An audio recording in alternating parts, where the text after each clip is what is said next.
What was the impetus about this one? Because I understand like this had been kicking around for a while. Yeah. I mean, I first thought of it way back. The first impetus was I read a story. This is when I was living in New York. I read a story about a therapy center that had opened up in Minnesota for the victims of torture, and there was a very interesting profile of the woman who was running it and the sorts of people that she worked with. And I was just horrified by the stories, what had happened to those people.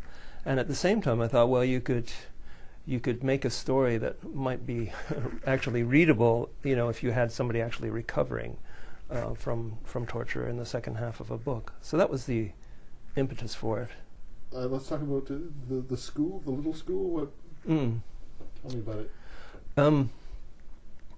The little school is the place in the book where the death squad and torture squad detains people or disappears people and brutalizes them before tossing their bodies on a body dump, or in rare instances, letting them go.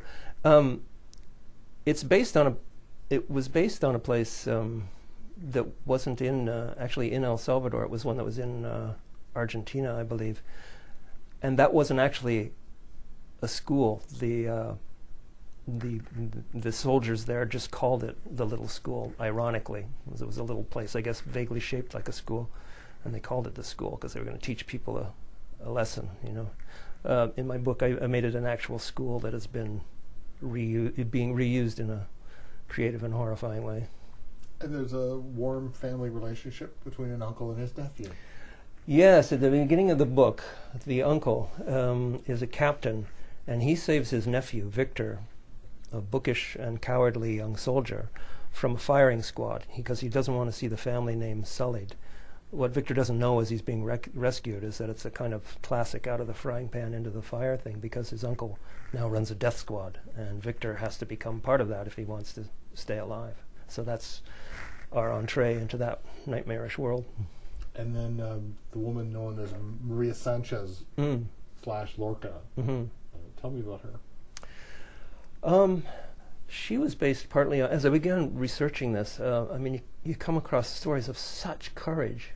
And I don't just mean withstanding torture, which is an extremely special kind of bravery, but just taking up arms in a country like that is worth your life and worth the life of anybody that knows you. It's just an incredibly dangerous thing to do and brave thing. So her involvement is extremely, well, I don't want to get into that because I don't want to spoil it, but the soldiers don't know what her involvement is, and they brutalize her in order to find out what it is. And she was based on a real person, just loosely.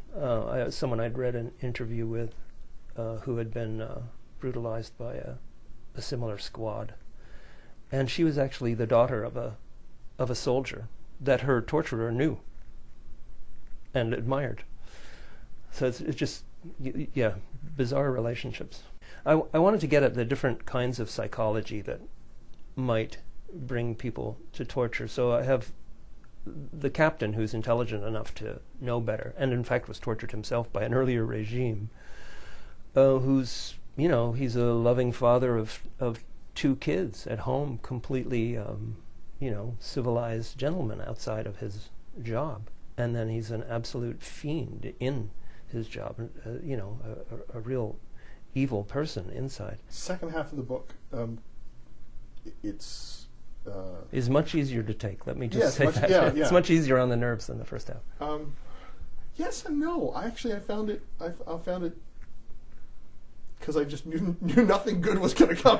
I just this is too good. This is and the characters are feeling that. Lorca, who survives, and is reunited sort of accidentally with Victor, her torturer. Mm-hmm.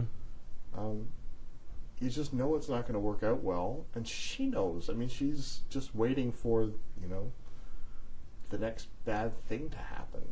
She knows that. I mean, I don't think you get over torture. You're severe torture.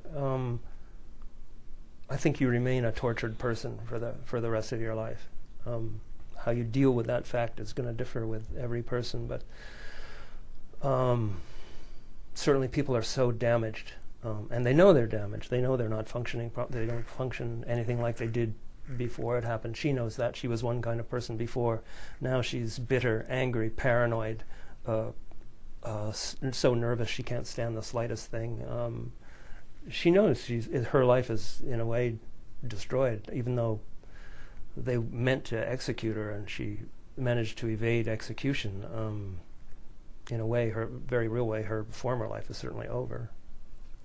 And in a freakish way, it's Victor who actually sort of helps her come out of this sort of very close. I mean, she was literally locked in the bedroom and wouldn't come out of her brother's house. Right. He, yeah. In the second half, he has an idea that he would like to somehow make amends, and it's possible because she was blindfolded through the whole thing. She never saw his face, and he basically never opened his mouth while she was around. So she has no way to recognize him, and in fact, she thinks he's another victim, and she's amazed at how strong he is. So in a bizarre way, he becomes a good example for her.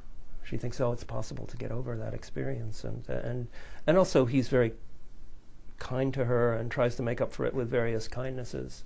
Although he's terrified he's going to be found out all the way through. So I think there's a good deal of suspense from that situation. You keep waiting for her to realize who he is, and he wishes he could avoid it, but he keeps trying to help her, and I think he does in the end. The book is Breaking Lorca. I've been speaking with the novelist Giles Blunt, and Breaking Lorca, published by Random House of Canada.